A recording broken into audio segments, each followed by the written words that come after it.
Desde aparatos diseñados para salvar el mundo, a máquinas que expanden la mente o máquinas que empequeñecen el mundo. La evolución de ordenadores centrales, ratones y menús.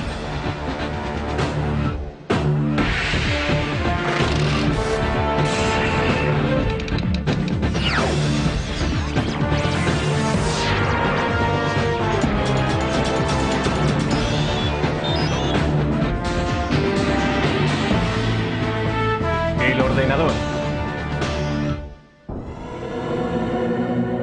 ha revolucionado la manera en la que trabajamos, jugamos, viajamos y nos comunicamos.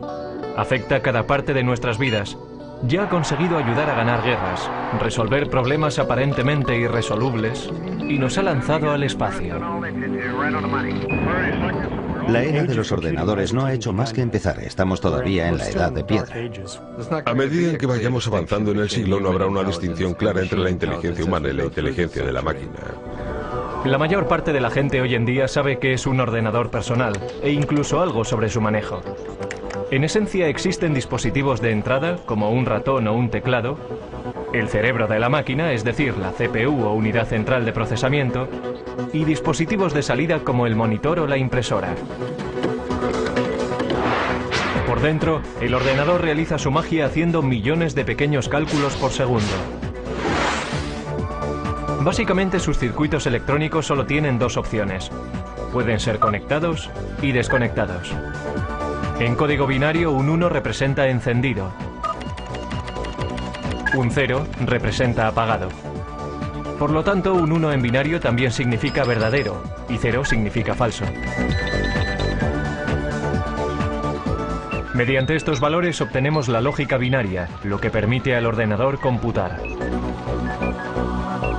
El ordenador solamente conoce el código binario de unos y ceros y lo utiliza para hacer cálculos y transformar personas normales en autores, animadores y navegantes de la red. El ordenador crea su magia mediante la velocidad a la que puede calcular. Un PC medio realiza 100 millones de cálculos por segundo. Pero eso no es nada comparado con algunas de las máquinas industriales actuales. Estos son los laboratorios nacionales de Lawrence Livermore, hogar del ordenador más rápido del mundo. El Departamento de la Iniciativa Informática Estratégica Acelerada de la Energía, ASCII White. Para la creación de estas máquinas ASCII, tomamos la típica estación IBM que podrías comprar en cualquier sitio. Pusimos 8000 de estas juntas para crear un ordenador mucho más veloz que cualquier otro en el mercado. La máquina ASCII White hace 12 trillones de operaciones matemáticas por segundo. Y para echar eso abajo, la población de la Tierra supera por poco los 6.000 millones. Así que cada hombre, mujer y niño en la faz de la Tierra tendría que sumar 2000 números en un segundo para estar al nivel de esta máquina.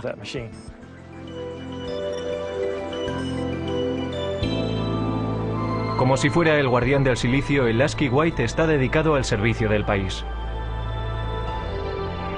Los laboratorios nacionales Lawrence Livermore son responsables de cerciorarse de la seguridad y la actuación de las armas nucleares de la nación. En 1992, el presidente George Bush prohibió las pruebas nucleares bajo tierra. Eso hace que sea muy difícil calcular el arsenal nuclear. Ahora los laboratorios han decidido emplear superordenadores para hacer las simulaciones y determinar la integridad de las armas que van cogiendo tiempo. Si se piensa en un arma nuclear y todos sus componentes, se empieza a comprender qué difícil es el proceso. Tenemos que ser capaces de simular cada una de las partes, la física que tiene lugar dentro de ellas. Estos simulacros son tan complicados que incluso a un ritmo de 12 trillones de cálculos por segundo llevarían semanas completar una prueba. El ordenador también tiene el poder de modelar moléculas. Esto ayuda a los científicos a diseñar experimentos antes de ir al laboratorio y entender cómo podrán ser los resultados. La manera más efectiva de obtener información del ordenador a la mente humana es mediante muestras visuales. Un enorme número de vídeos expositores de alta resolución convierte el infinito número de unos y ceros del ordenador en un increíble tapiz pixelado. Necesitamos ver el contexto, ser capaces de entender cómo encaja todo y después utilizamos esta simulación en una escala muy fina, en un bloque, un elemento para nuestras simulaciones más grandes que cubren un mayor volumen de espacio o un sistema mucho más grande. Sin estas paredes no seríamos capaces de entender este simulacro. Paradójicamente, mientras la tecnología va haciéndose más pequeña, los superordenadores como el White siguen ocupando todavía un gran espacio y una atención especial. Bien, estamos en la habitación eléctrica, que en realidad está al otro lado de la pared de la habitación del ordenador. Un ordenador de este tamaño necesita mucho material de apoyo. El ordenador ahora requiere aproximadamente 1,3 megavatios, eso es más o menos unas 1300 ohms. Requiere manipuladores de aire y refrigeradores. 3 refrigeradores de 675 toneladas impiden que el White se sobrecaliente haciendo circular agua fría a través de tuberías bajo el suelo. La máquina representa el esfuerzo coordinado de cientos de brillantes cerebros. Pero con la máquina ASCII podemos rastrear su origen hasta un hombre que no estaba demasiado preocupado por la seguridad nacional, pero tenía un gran interés en el ganado. Charles Babbage fue un científico británico que inventó el salvaganado para evitar que los trenes de vapor descarrilaran chocando contra bovinos desconcertados. También se le considera por muchos el padre del ordenador. Babbage fue un científico extraordinario. Quiero decir que fue fantástico. Se adelantó 100 años a su tiempo. No se puede decir de muchas personas, pero sí se puede decir sobre Babbage. A comienzos del siglo XIX, concibió la idea de ordenadores mecánicos. Es decir, ordenadores que iban a hacer más que calcular, que iban a poder guardar información, almacenar números y volver sobre ellos cuando lo necesitaran. E iba a poder imprimir las respuestas que ofrecía.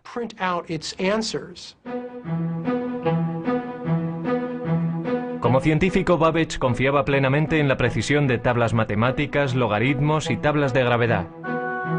Computar esos cuadros es lo que la gente conoce por ordenadores. Desafortunadamente, estos ordenadores cometían errores con frecuencia, enfureciendo así a su inventor. Errar es humano, pero para Babbage, ser humano no era suficiente. Primero previó un complejo sistema de engranajes y ejes que trabajaban juntos para hacer cálculos. Después de 10 años de trabajo, sin embargo, tiró el proyecto a la basura. Solo lo completó parcialmente para diseñar un aparato incluso más sofisticado. Una máquina que poseyera los componentes básicos de los ordenadores modernos. Las tarjetas perforadoras le proveían las entradas. Un mecanismo llamado el molino hacía los cálculos y el almacén guardaba los nombres como memoria. Lo llamó el motor analítico. El motor analítico hacía cálculos mecánicamente. Después de introducir los datos, el mecanismo tenía que ser accionado por una manivela, haciendo girar cientos de engranajes intrincados, ejes y ruedas numeradas para calcular los resultados. Babbage anticipó que la máquina de 15 pies de altura funcionaría a vapor por su tamaño. Pero Babbage nunca construyó una máquina. Su protoordenador se colapsó antes de que pudiera completarlo. Fue víctima de herramientas imprecisas y de la falta de fondos. Todo esto ocurrió 100 años antes de que se volviera a concebir la idea de un aparato así. Alentado por una eclosión de población en América, el siguiente paso en la evolución del ordenador vino al final del siglo XIX, cuando oleadas masivas de inmigrantes amenazaban con sobrecargar el censo americano de 1890.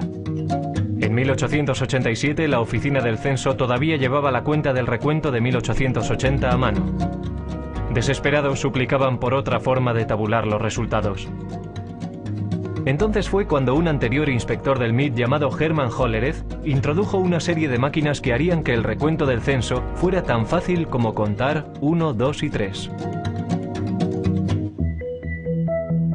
Cada persona estaba representada por una tarjeta.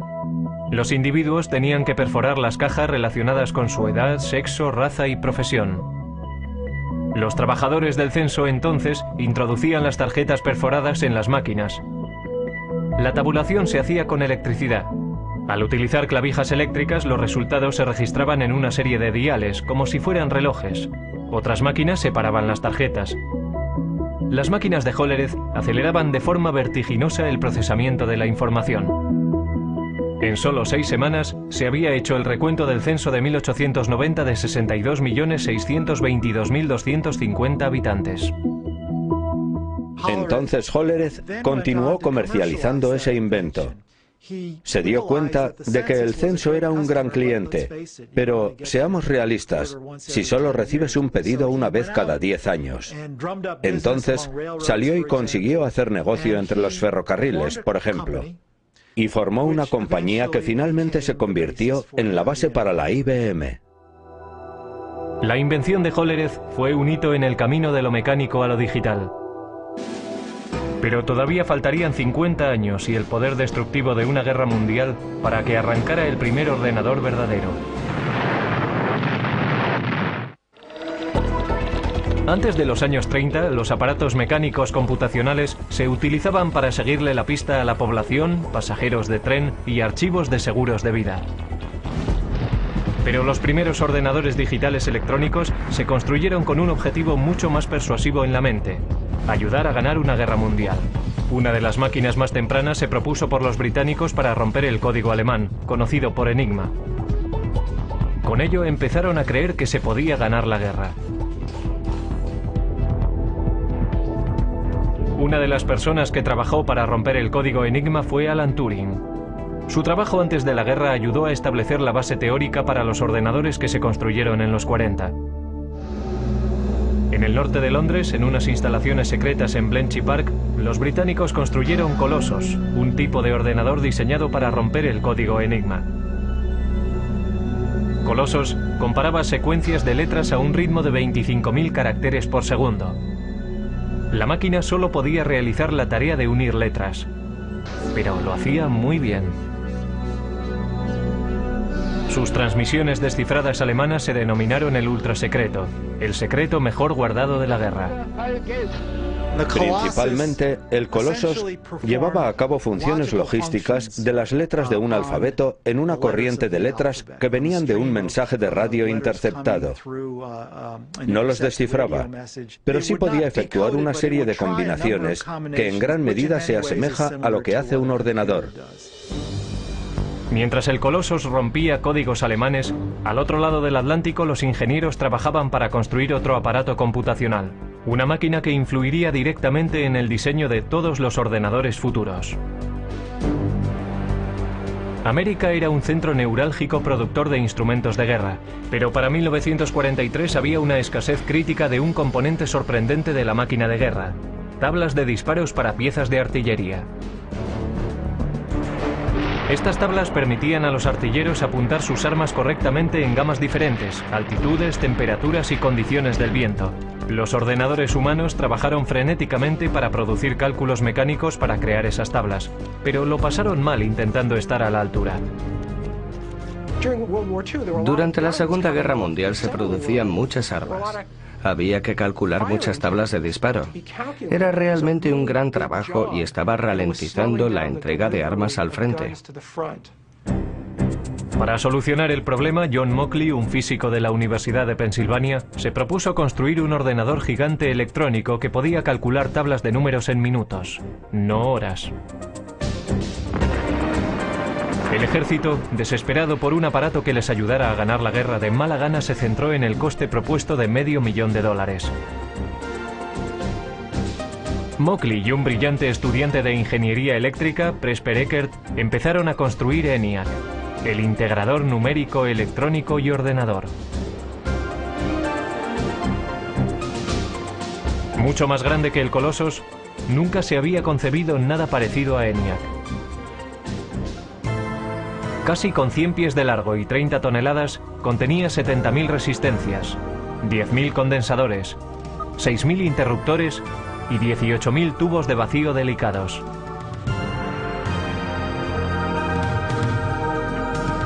Los tubos funcionaban como bombillas. En una máquina cabían 18.000 tubos, por lo menos uno tenía que cambiarse cada pocos minutos. Después de 2 años de trabajo intenso, el equipo completó el ENIAC. 3 meses después, los japoneses se rindieron. Aunque no pudo acabarse a tiempo de ayudar a acabar la guerra, ENIAC fue una máquina maravillosa. Podía realizar 5.000 sumas, 357 multiplicaciones y 38 divisiones cada segundo. Lo interesante sobre ENIAC es que tenía una capacidad de propósito general. Podía reconfigurarse para solucionar otros problemas. Y nunca hubo ningún problema para encontrar trabajo para ENIAC. Todos los servicios armados exigían tiempo para poder usarlo, también clientes industriales y universidades. Así que se le mantuvo ocupado hasta bien entrados los 50. Pero a ENIAC, la máquina más compleja de su tiempo, todavía le faltaban muchas de las cualidades de un ordenador moderno. Su memoria era muy primitiva y solo podía almacenar un máximo de 20,10 números decimales. Tenía que recablearse laboriosamente cada vez que se programaba.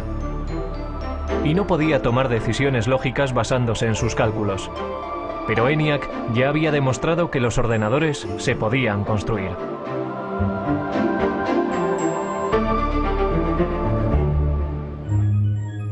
Justo antes del final de la Segunda Guerra Mundial, John von Neumann, un consejero de Ecker y Mockley en el proyecto ENIAC, escribió un ensayo que iba a influir de forma definitiva en el siguiente paso del diseño de ordenadores. Von Neumann poseía una memoria fotográfica y era uno de los científicos principales enrolados en el proyecto Manhattan. El artículo de von Neumann delineaba la estructura de un ordenador moderno. El diseño comprendía una unidad de procesamiento y una unidad de control, memoria, entrada y salida. Pero lo más importante en la evolución de los ordenadores tendría su capacidad de programación internamente en su memoria. Internamente contenía programas para darle al ordenador su potencia y versatilidad, porque un programa interno puede modificar lo que hace, basándose en los datos o los resultados de las computaciones. El trabajo de von Neumann proponía una máquina que realmente poseyera una capacidad general de propósito. En su trabajo describió los atributos del ordenador, cómo tenía que organizarse de forma lógica. Esto es, necesitaba tener un procesador central donde los cálculos se pudieran llevar a cabo. Necesitaba una memoria donde los datos de programación pudieran ser almacenados. Y necesitaba tener una unidad de salida y una unidad de entrada de algún tipo. Trazó el plan lógico, el mapa para un ordenador, y señaló la dirección que había que tomar para el futuro. La idea para almacenar programas internamente era la última llave para desarrollar el verdadero ordenador con un propósito general. Pero si fue o no la idea de von Neumann es algo que se ha debatido con vehemencia recientemente. Ecker y Mockley, que habían trabajado con von Neumann, dijeron que habían formulado programas internos como parte rutinaria de su trabajo al construir ENIAC. Sin embargo, Ecker y Mockley no fueron incluidos como autores en el artículo y se sintieron traicionados. Pero al darse cuenta de que el ordenador encontraría un lugar en el mundo de los negocios, Ecker y Mockley formaron su propia compañía. Empezaron a trabajar en una máquina que llamaron UNIVAC, Ordenador Universal Automático. A diferencia de sus predecesores, UNIVAC era una máquina amable, diseñada para solucionar problemas científicos o militares. Podía diseñarse para satisfacer varios propósitos. El UNIVAC también constituía el primer ordenador en poder fabricarse en masa y venderse comercialmente. La máquina podía ser programada para toda una serie de tareas de procesamiento de datos como nóminas, inventarios y facturación. Unidades de cinta compactas y magnéticas almacenaban datos y los resultados se imprimían automáticamente. Todavía muy poca gente entendía qué grado de utilidad tendría un ordenador. Esa percepción cambió drásticamente en la noche electoral de 1952, cuando la CBS utilizó el UNIVAC para predecir el resultado de la carrera presidencial entre Eisenhower y Adelaide Stevenson. Los sondeos decían que la carrera presidencial estaba muy justa. El UNIVAC calculaba de otra forma. Los ingenieros introdujeron los resultados de los precintos seleccionados del este, antes de que cerraran los colegios electorales en el oeste. Los expertos pensaron que había sido una carrera muy apretada, pero el UNIVAC predijo una victoria electoral arrolladora para Eisenhower. Incluso la CBS no creyó lo que decía el ordenador y dudó en dar a conocer sus resultados. Pero al final el UNIVAC tenía razón. El poder y la utilidad del ordenador habían sido probados. Después del éxito del Univac, varias empresas empezaron a ver un futuro en el desarrollo de los ordenadores. IBM empezó a darse cuenta de que los ordenadores serían cada vez más pequeños, más baratos y más fáciles de manejar, y que habría un lugar en los negocios para estas máquinas que, desde luego, a la larga, sustituirían a la tecnología de las tarjetas perforadoras. Para comienzos de la década de los 60, IBM dominaba el gran mercado de los ordenadores. Los negocios empezaban a depender de los ordenadores. Las máquinas se iban haciendo cada vez más pequeñas, gracias al cambio de tecnología de tubo a los transistores, a la tecnología de los transistores. Y la carrera hacia la Luna iba a hacer que los ordenadores fueran aún más pequeños. En 1961, Norteamérica iba a la zaga de Rusia en la carrera por el espacio. En el incesante intento de ganar a los rusos, el objetivo de la NASA era que el hombre llegara a la Luna. No iba a resultar fácil. Cuando comencé a trabajar en la NASA en 1962, el primer día me dieron una regla de cálculo de 20 inch. Nuestros cálculos se hacían principalmente en calculadora de bolsillo. Teníamos un número de personas a las que asignábamos nuestras hojas de datos, y su trabajo consistía en trabajar con sus pequeños cálculos. Pero los astronautas no podían confiar en reglas o calculadoras de bolsillo en el espacio. La misión requería un ordenador guía sofisticado. A principios de la década de los 60, sin embargo, una máquina tan potente como la que necesitaban ocupaba toda una habitación. La NASA intentó reducir el tamaño del problema. Afortunadamente, el primer gran avance en el camino a la miniaturización ya había tenido lugar. En 1947, 3 científicos en los laboratorios Bell inventaron el transistor. Un transistor ejecutaba la misma función de encendido y apagado que los tubos de vacío, pero era mucho más pequeño y más fiable. Los transistores se hacían con silicio y cable diminuto. El silicio es un semiconductor. Si se aplica un voltaje pequeño, se comportará como conductor, permitiendo que pase una corriente entre los cables. Si no hay voltaje, actuará más como un aislante bloqueando la corriente. Esta característica del silicio es lo que permitió a los transistores hablar el lenguaje binario de los ordenadores. Y harían del silicio la base para la industria de estos. El siguiente paso en la miniaturización tuvo lugar en 1959, cuando Robert Noyce y Jack Kilby, ingenieros para fabricantes rivales de transistores, llegaron a los mismos avances de forma independiente y que conducían a la misma idea revolucionaria. Toda una red de componentes electrónicos, transistores y todo incorporado en un solo chip de silicio. La gran innovación en la electrónica se llamó el circuito integrado. En 1969, 5.000 circuitos integrados componían el corazón de cada uno de 2 ordenadores idénticos. Uno en la órbita lunar y el otro en la Tierra.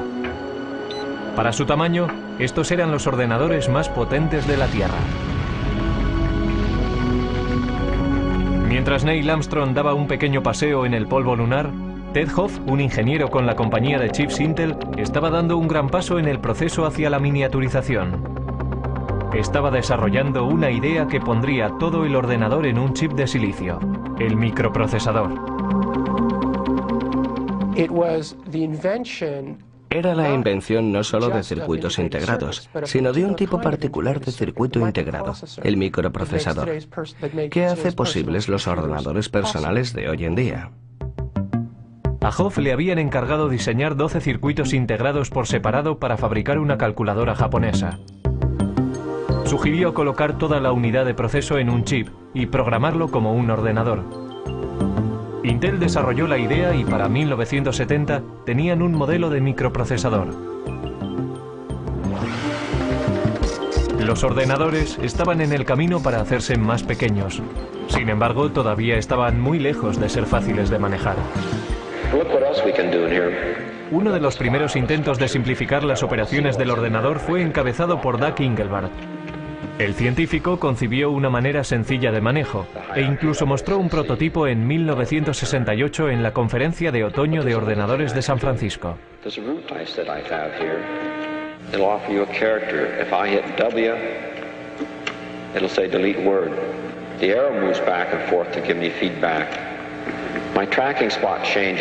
Soldando un teclado y un aparato para señalar que llamó ratón, Engelbart trabajaba con un ordenador a 30 millas de distancia, unido por microondas, y demostró que se podía procesar palabras en un hipertexto. Muchos en aquella audiencia se fueron a casa realmente inspirados, pero solo un grupo iba a completar la visión de Engelbart. Ese grupo estaba a muy poca distancia, en Xerox PARC. Xerox creyó que el futuro podía estar en los ordenadores y comenzó a construir una máquina de fácil manejo. En 1973, Xerox introdujo el Alto, que incorporaba muchas de las innovaciones en ordenadores personales que hoy en día damos por supuestas.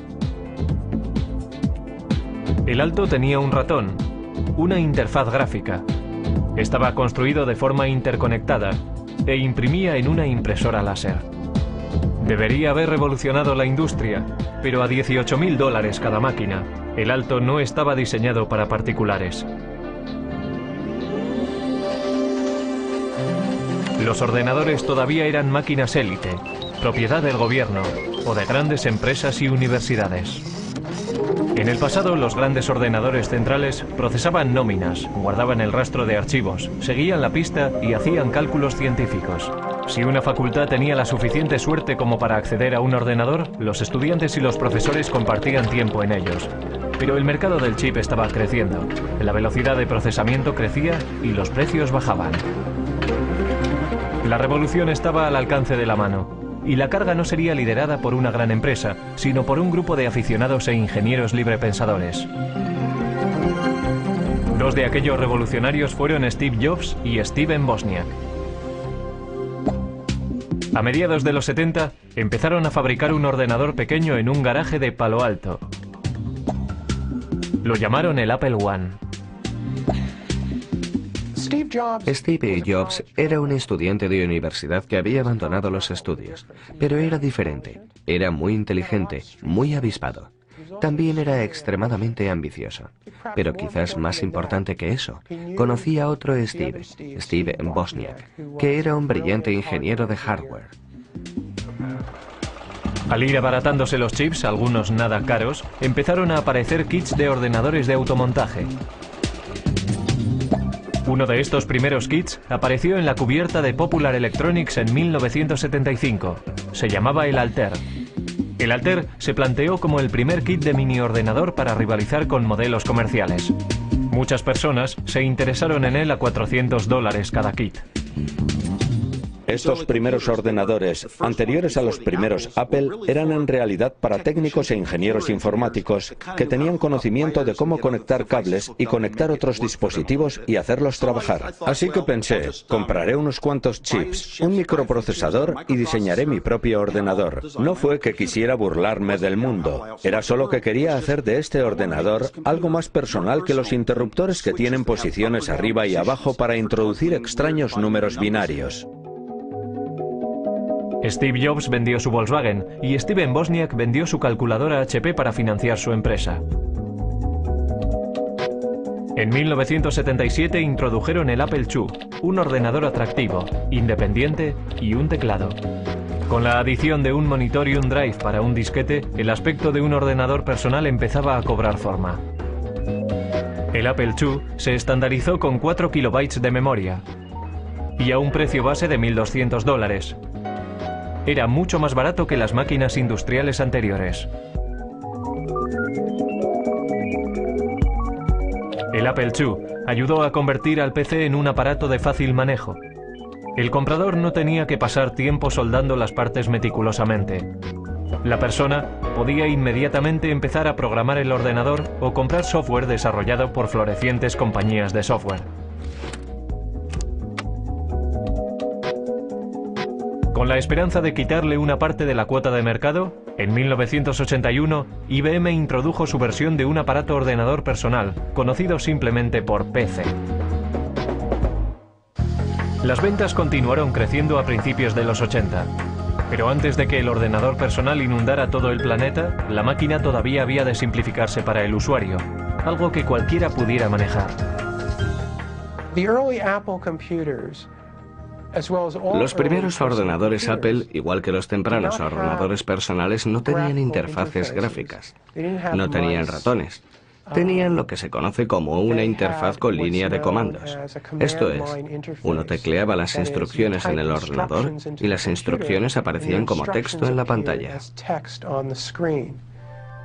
Inspirados por el trabajo llevado a cabo en Xerox PARC, Apple tomó muchas de las mejores características de los ordenadores de Palo Alto, como la interfaz gráfica y el ratón, los mejoró y fabricó una máquina al alcance del bolsillo. Apple introdujo el ordenador Macintosh en 1984. Lo que hizo que el Macintosh fuera un ordenador fácil de usar era su sistema operativo y sus aplicaciones, conocido como software. El software es la lista de instrucciones que le dicen al ordenador lo que tiene que hacer, si tiene que comportarse como un tratamiento de textos o como una hoja de cálculo. Cada vez más, el software dominaba los avances que se hacían en la informática. Y Bill Gates, el joven presidente de una compañía de software llamada Microsoft, estaba allí para capitalizarse en el mercado creciente. Finalmente se convertiría en un gran nombre conocido, apostando por su visión en un vasto imperio de software y convirtiéndose en el hombre más rico del mundo. De vuelta a 1981, IBM decidió utilizar el sistema operativo de Microsoft, conocido como PC-2. Mientras iban surgiendo los primeros clones de IBM en el mercado, Microsoft era libre para vender el sistema MS-2 para también rivalizar con las compañías de ordenadores. IBM no intentó aferrarse al software y al hardware y tenerlos en dos compañías diferentes. Era genial para Microsoft. Todo el mundo podía venir y construir un ordenador Intel y Microsoft tenía el sistema operativo. Así que lo que pasó fue que entrabas en una tienda en aquellos días y marca tras marca todos los ordenadores ya eran compatibles y de pronto veías un Macintosh. La imitación es la forma más sincera del halago, pero Apple no se sintió halagada cuando Microsoft introdujo su plataforma Windows para PC. Windows imitaba, algunos dicen que robó, la interfaz gráfica, descargó menús y todo lo que Apple había popularizado. Existe la idea de que Bill Gates vino a Apple y copió el aspecto gráfico y el uso que después condujeron a Windows, porque cualquiera, una vez visto, no hay que verlo durante mucho tiempo. Bueno, ya sabes, este es el futuro, y una vez cruzas la puerta ya no hay vuelta atrás. La verdadera historia es que nosotros necesitábamos software y Gates tenía una empresa, Microsoft, que escribía software, así que tuvimos que enseñarle un ordenador y darle copias para que lo escribiera. No había otra manera, y no lo llamaría robar exactamente. Es como ser un oportunista y buscar en los lugares apropiados y negociar la manera como lo quieres. Incluso cuando otro lo inventó primero, es difícil llamarlo robar. Las ventas se dispararon en los 80.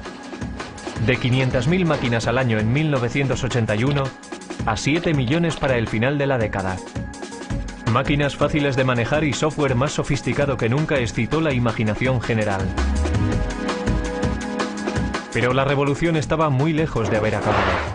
Internet estaba destinado a alterar enormemente la vida de las personas. Pronto, todo el planeta estaría atrapado en una red de la que no se puede escapar. Lo siguiente, ver cómo tu casa queda conectada. La televisión, la tostadora, la cafetera y el microondas. En la década de los 90 las ventas de ordenadores se dispararon, llevadas por la red. Yo diría que Internet es más importante que los ordenadores personales, aunque necesitas un ordenador personal para utilizar Internet. Es como, ¿qué es más importante? ¿Las calles o los coches? La web nos conecta, pero no de forma tan restrictiva como antes. La tecnología sin cable nos hace móviles. Ya hay asistentes digitales y aplicaciones de la web que siguen cambiando el aspecto y el papel de los ordenadores. Los microprocesadores están en todas partes. La línea divisoria entre ordenadores, teléfonos móviles y otros productos electrónicos es muy difusa. Es el continuo empequeñecimiento de la tecnología del chip lo que está espoleando la evolución. Lo que tengo aquí es una unidad de fabricación de tecnología de silicio. Y este ejemplo concreto es una lámina de microprocesador de Pentium 3. Eso es más o menos de 8 inches de diámetro. Y tiene capacidad para 200 microprocesadores Pentium 3.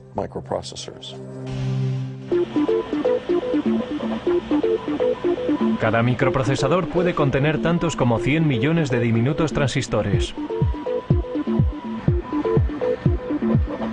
Los chips se fabrican mediante un proceso llamado fotolitografía. Los fabricantes de chips empiezan por ponerle a una lámina de silicio una capa de un material fotosensible. Los científicos entonces hacen una plantilla del diseño que quieren mediante el grabado en un metal fino con un rayo de electrón.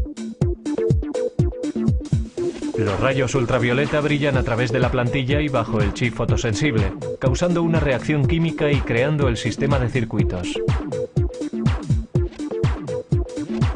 Un chip se fabrica colocando capa tras capa. Estos chips, que son básicamente microordenadores, están encontrando su lugar en aparatos inteligentes. Hay discretos ordenadores escondidos en los aparatos del día a día y hablan entre ellos vía web y mediante otras tecnologías sin cable. Resulta que todos estos aparatos, todas estas cosas que están en casa, y realmente tenemos unos 100 microprocesadores diferentes, se conectan a Internet. Todas se pueden conectar a una red en casa y permiten a las personas conectarse a todos los recursos que existen en Internet. Pero hablar a tus aplicaciones por teléfono no es una idea nueva. And this lady, she's calling her oven. Sound funny? Actually, it's something that could happen in the future, thanks to a Westinghouse idea still in development that makes it possible to operate your appliances by telephone. Probablemente llama o manda un mensaje. Hoy puede que no veamos la necesidad de llamar a nuestros hornos, pero ¿no estaría bien que nuestro frigorífico hiciera la compra? Vamos a ver qué tenemos para cenar esta noche. Traigo una lista de la compra.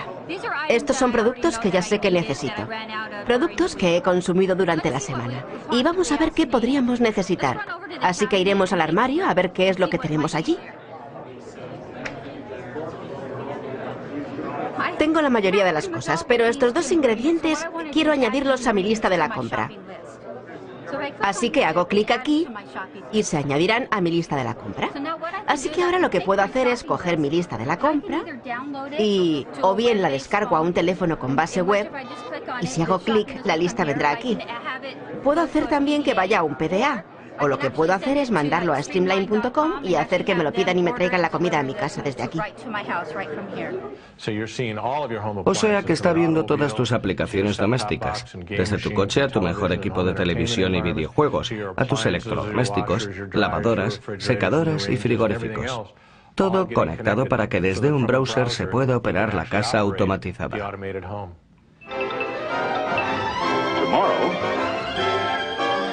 Westinghouse telephone control may allow you to feed your pets, open or close your windows, operate any of the appliances in your home, even if you're miles and miles and miles away. Si estás fuera de casa y viene alguien y toca la puerta cuando está conectada, alertará a mi teléfono. Entonces estoy fuera y desde mi teléfono puedo hacer varias cosas. Puedo llamar a mi casa, hablar con la persona, puedo descargar la imagen de quién es, puedo ver si es uno de mis hijos que se ha olvidado la llave, puedo ir más allá con mi teléfono porque puedo controlar la puerta y dejarles pasar. A continuación, ordenadores del futuro que disparan la mente. Dentro de 10 años los ordenadores no serán objetos que trasladamos de un sitio a otro. Estarán en nuestras gafas lanzando imágenes directamente a nuestra retina. Siguiendo una tendencia antigua en el mundo de los ordenadores, las cosas se están haciendo más pequeñas. Mucho más pequeñas. Hewlett-Packard está trabajando en un ordenador molecular. El Dr. Stan Williams planea utilizar moléculas en lugar de unos y ceros eléctricos para hacer funcionar un ordenador. Por supuesto que un interruptor es algo que puedes encender y apagar, así que si piensas en una pared de interruptores, la gente habla del mecanismo de apretar un botón que se llama flip-flop de conmutación. La manera en que las moléculas se modifican es simplemente mediante el cambio de forma. Cuando tienen una forma están encendidas, cuando tienen otra forma están apagadas. Una corriente eléctrica podría apretar el interruptor mecánico, convirtiéndolo en el mecanismo fundamental de la informática digital. Pero, ¿cómo se conecta todo? Trabajamos duramente en lo que se conoce en la comunidad científica como kits para montar uno mismo. En otras palabras, sabíamos que sería demasiado caro y muy difícil de construir cables diminutos del tamaño de moléculas usando las técnicas estándar de la litografía y el grabado. El Dr. Williams y sus asociados desarrollaron cables moleculares paralelos, cada uno de 2 átomos de lato y 8 átomos de ancho. Resulta que no planificaron ni redactaron estos cables. No les dijimos dónde tenían que ir en ningún caso. Esencialmente depositamos una pequeña cantidad de iridio en una superficie de silicio, lo calentamos y se produjo una reacción química entre los dos materiales, y el resultado de la reacción química fue una serie de cables que ven detrás de mí. El Dr. Williams previó construir ordenadores moleculares mediante la retención de moléculas individuales entre 2 juegos de cables. Con este tipo de memoria molecular podríamos construir tanta memoria en cualquier cosa del tamaño de una uña. Podríamos almacenar fácilmente toda la biblioteca del Congreso en ella.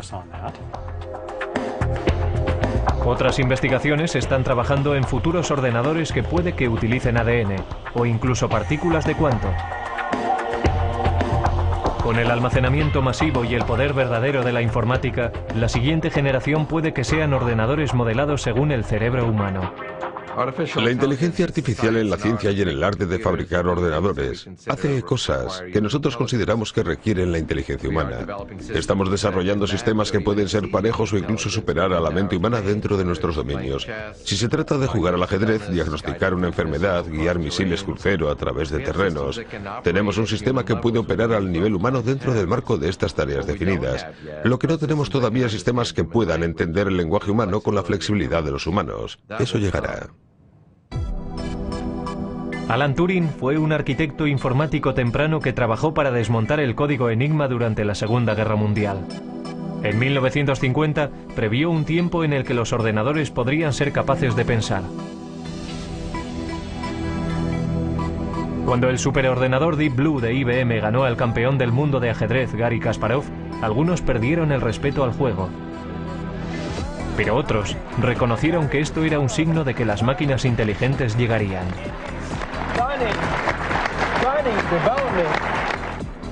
La electrónica molecular podría incluso borrar la línea entre el hombre y la máquina.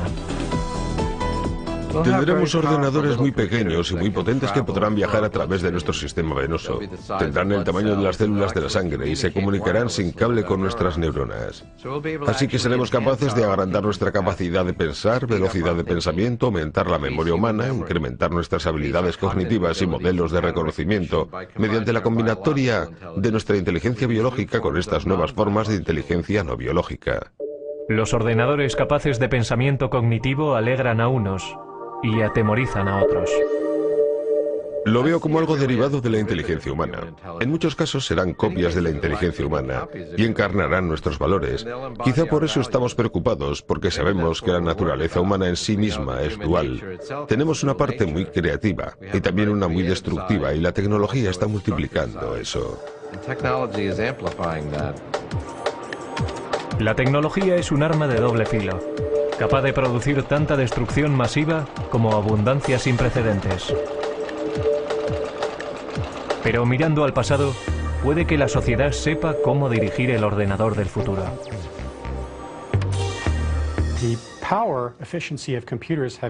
El poder eficaz de los ordenadores se ha incrementado por un factor de 100 millones en tan solo 50 años. Tan sorprendente como esto, nuestros estudios en física fundamental nos dicen que debería ser posible aumentar aún más el poder eficaz de los ordenadores por otro factor de 1 billón más de lo que son hoy. Lo que eso me dice es que la edad del ordenador no ha comenzado aún.